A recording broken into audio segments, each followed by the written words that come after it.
पाठ 2 सुनीति। राजा उत्तानपाद की 2 रानियां थीं।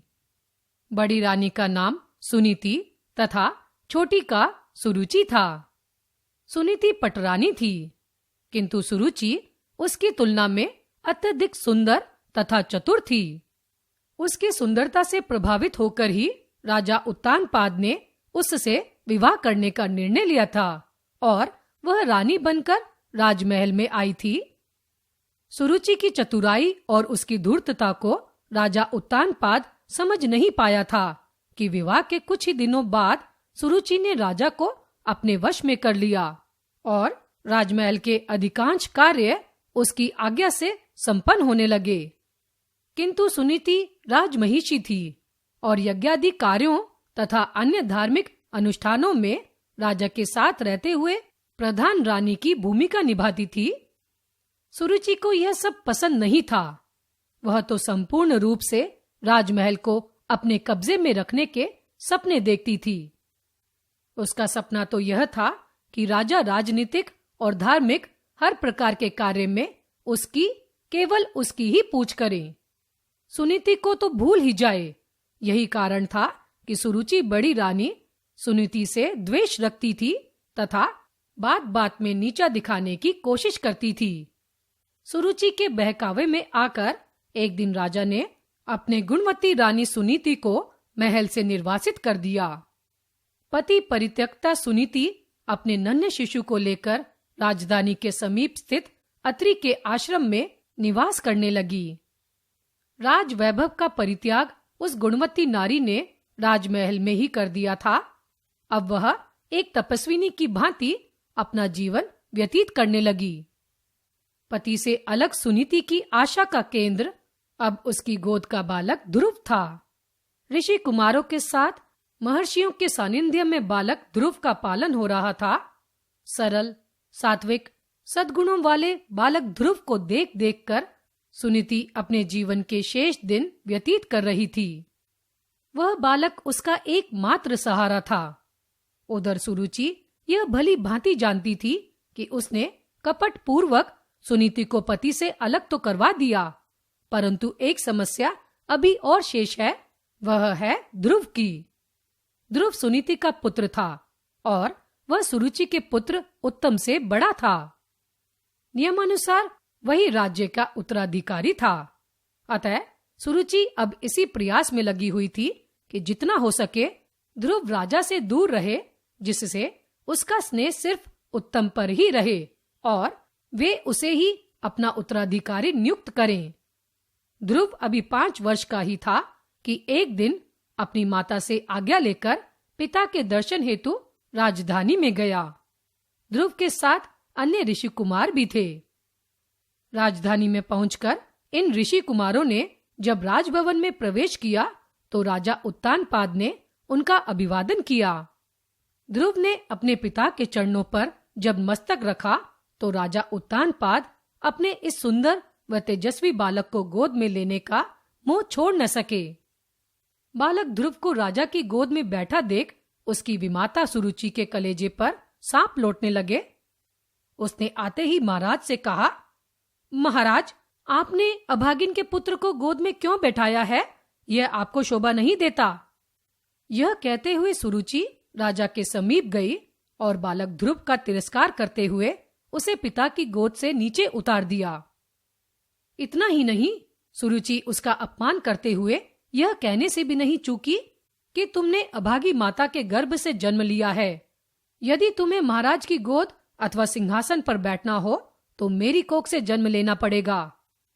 राजा उत्तानपाद सहसा कुछ न कह सके। सभी ऋषि कुमार यह दृश्य देखकर स्तब्ध रह गए।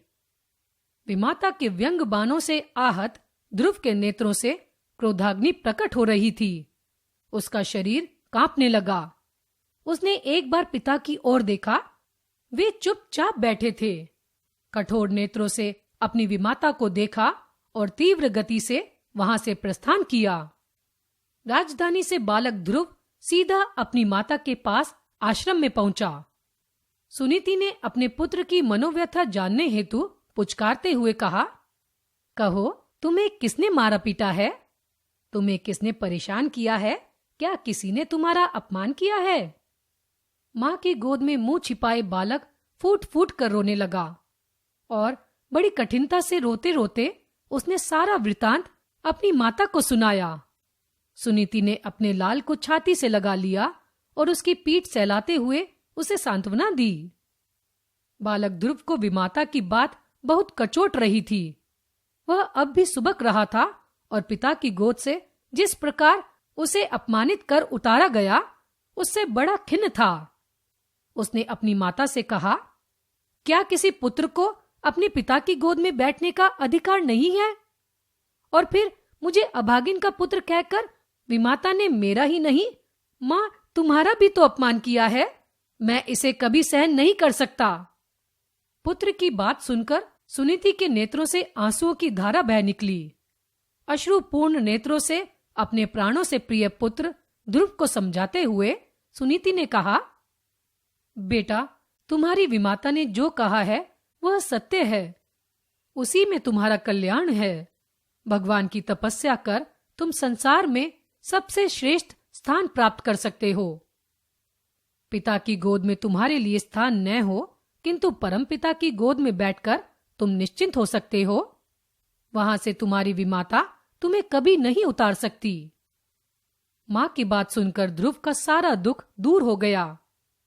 उसने जगत के पिता की गोद में बैठने की ठान ली। वह विमाता के पुत्र उत्तम से भी उच्च स्थान प्राप्त करने का इच्छुक हो उठा और उसने मां से यह जान लिया कि भगवान को तपस्या द्वारा प्रसन्न कर मनचाहा वरदान प्राप्त किया जा सकता है। उसने उसी समय वन जाने का निश्चय कर लिया। गोद से उतरकर बालक ध्रुव ने अपनी मां के चरणों पर मस्तक रखा। 5 वर्ष का नन्हा बालक सुनीति की आंखों का तारा, उसके जीवन का एकमात्र सहारा, भगवत भक्ति हेतु वन में जाने के लिए मां का आशीर्वाद मांग रहा था।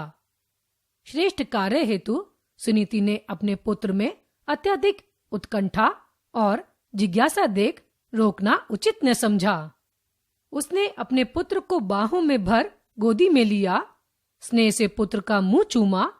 ध्रुव को आशीर्वाद देते हुए सुनीति ने कहा, जाओ पुत्र, उस जगत पिता को प्रसन्न करो। प्रभु तुम्हारा मंगल करे। धन्य है वह जननी सुनीति जिसने अपने जीवन भर की खुशियों को तिलांजलि देकर पुत्र की मंगल कामना हेतु जो त्याग किया वह बेमिसाल है। इसी सुनीति पुत्र ध्रुव ने आगे चलकर भगवान को प्रसन्न कर नित्य लोक की प्राप्ति का वरदान प्राप्त किया।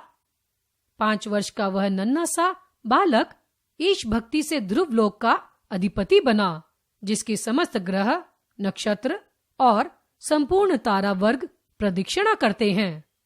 उसकी उपलब्धि में उसकी जननी की मुख्य भूमिका रही। यह सुनीति का ही त्याग था जिसने ध्रुव को ध्रुव तारा बनवाया। पढ़े और समझे।